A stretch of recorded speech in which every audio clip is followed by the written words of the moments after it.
que el gobierno aprobó un test, ¿no? Digamos, Ajá. como realmente se terminó de visualizar, digamos, una etapa de aprendizaje en lo político importante, teniendo en cuenta el fracaso que había tenido en febrero con la ley ómnibus, ¿no? Es un gobierno que se dio cuenta que necesitaba las herramientas de la política para poder establecer algún logro. Al final, el mundo de los mercados, el mundo empresarial, lo único que le importan son los resultados, y sin ley, digamos, era imposible avanzar por muchas buenas intenciones que tenga y por mucha razón que pudiese tener en sus planteos o en sus críticas a la casta, como él le dice. Sí. Entonces me parece que es un gobierno que se moderó, que se volvió realista, que fue a buscar la ley posible, teniendo en cuenta su debilidad política y la fragmentación del sistema político mayor de los últimos 40 años. Ahora, el tema, Carlos, es, a partir de ahora, ¿qué tenemos que esperar? Bueno, a ver, en lo inmediato de lo legislativo nos falta pasar por diputados. Diputados podrá aprobar o no alguna de las reformas que se hicieron en el Senado, pero de todas maneras una ley va a haber, ¿no? Uh-huh. En primer lugar. En segundo lugar, el hecho de que el gobierno haya pasado este test político es una señal, digamos, de calma, ¿no? Y de generación de expectativas positivas, ¿no? Para los mercados, para la política, para el mundo empresarial y también para la opinión pública, ¿no? Que de alguna manera la parte que lo apoya tenía, digamos, alguna duda de cuánto el gobierno podía avanzar en sus objetivos. Todo esto termina de generar climas positivos que por lo menos nos evitan dolores de cabeza en cuanto a disparada del dólar, inflación, etcétera. Uh-huh. Por supuesto, digamos que que el gobierno haya aprobado este test es una condición necesaria, no suficiente, todavía falta un montón desde ya, pero por lo menos, digamos, ha logrado responder un primer gran interrogante que existía cuando asumió hace 6 meses atrás. Ahora, si pudiéramos distinguir la política dentro del Congreso de la Nación, que sería un ejercicio interesante, ¿no? Para saber quién es quién.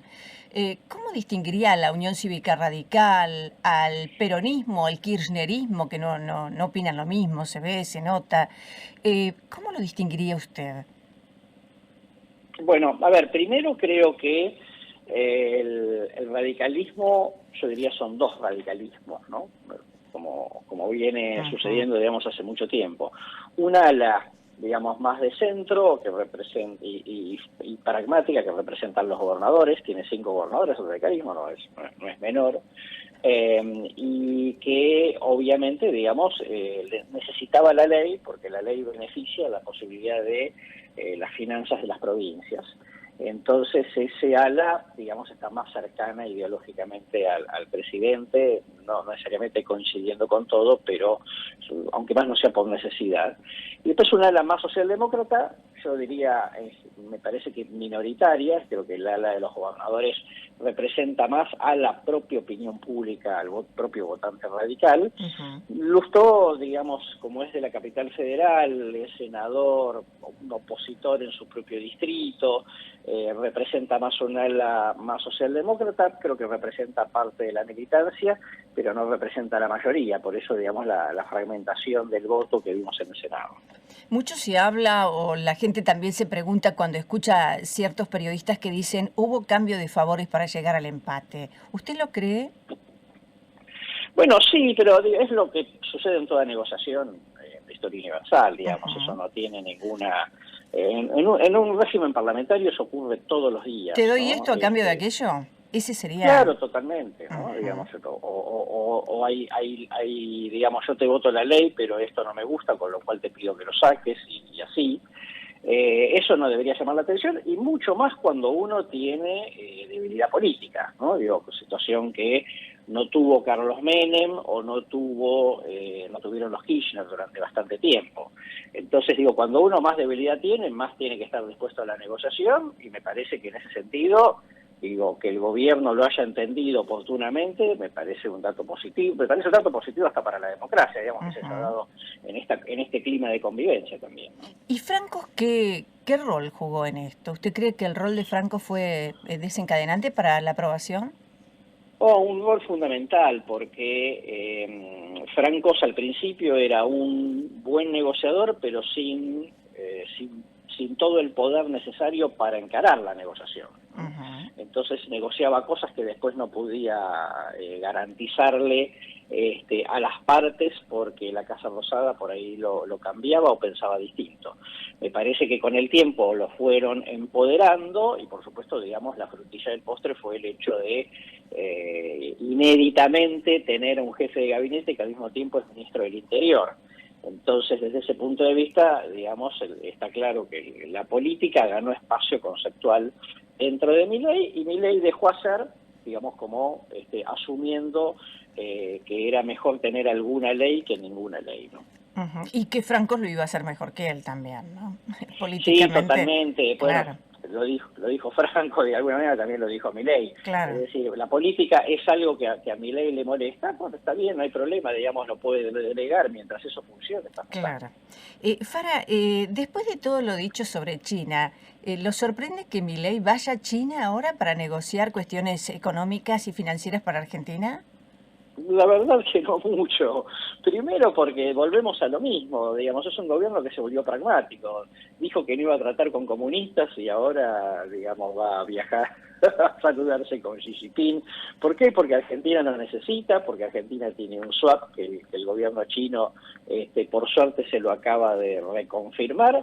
Y porque China es nuestro segundo socio comercial, y China y el mundo tiene dos dueños, vamos a decir así, Estados Unidos y China, con lo cual, digamos, Ujú. era imposible no establecer algún tipo de relación. Por lo tanto, digo, en buena hora el hecho de que, más allá de las cosas que haya dicho en algún momento el presidente, se haya dado cuenta de que, bueno, digamos, hay una realidad del poder mundial que es imposible de pasar por alto. La otra parte de la historia que se empieza a escribir es la llegada de Sturzenegger ya oficialmente al Gabinete Nacional. Ahora, ¿usted ha escuchado que Sturzenegger y Caputo no se llevan bien?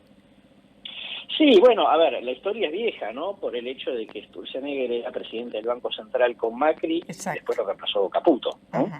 Entonces, bueno, la culpa no es por el El desempeño de Caputo, rencor. pero obviamente, digamos, estas cosas siempre dejan heridas, eso por un lado. Luego, teniendo en cuenta toda la ponderación que el presidente hizo de Sturzenegger, si yo fuera Caputo también tendría algún resquemor respecto de si no está entrando al gabinete mi reemplazante si yo fracaso. Ujú. Entonces, teniendo en cuenta que todos los gobiernos tuvieron que cambiar el primer ministro de Economía, Menem, Alfonsín, Duhalde, Macri, etcétera, bueno, ¿por qué no le pasaría eso a Milei? Y entonces, obviamente, yo creo que ahí va a haber puja a la corta o a la larga. Ajá. Estaba pensando también, ahora que va a estar la ley bases, usted decía, bueno, queda diputados, después la reglamentación, en definitiva, la ley bases va a estar lista, ¿no? Eh, ¿Qué le queda a mi ley? ¿Empezar el partido? ¿No empezó el partido todavía? A ver, yo creo que esto recién empieza, ¿no? Digo, me parece que vamos a una cuestión para largo. Primero, porque la situación que heredó era muy difícil y no se soluciona rápido. Segundo, porque todo el mundo puede cometer errores, ¿no? Y entonces, obviamente, en algún momento barajar y darle vuelta, ¿no? Y por el otro lado, porque, bueno, más allá de que haya tenido este éxito político esta semana, hay en general, en muchos economistas muy importantes, muy prestigiosos, sin hacer nombres, que tienen sus dudas sobre la sostenibilidad del esquema económico del gobierno, ¿no? De poder sostener este dólar, etcétera. Entonces, desde ese punto de vista, yo diría, me parece que vamos a ver el verdadero Milei una vez que tenga realmente una crisis que sea fruto de decisiones que él tomó, no fruto Ujú. de la herencia recibida, que todo el mundo, por lógica, digamos, lo va a Claro, disculpar. claro. O de palos en la rueda, como dice que tiene, ¿no? Claro, totalmente. Bueno, ahora ya tiene termina diputados, ya por lo menos tiene una ley, digamos. Obviamente te vamos a decir así, no es que no tenga palos en la rueda, pero tiene menos palos en la rueda de los que tenía antes. Gracias, Carlos, por atendernos. Que tengan lindo fin de semana. Igualmente para usted, María Delia. Carlos Fara, analista político, pasó a las 7:38 minutos.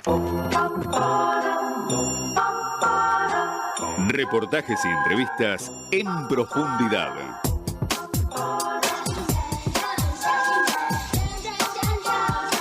Por Atlántica, con María Delia Sebastiani.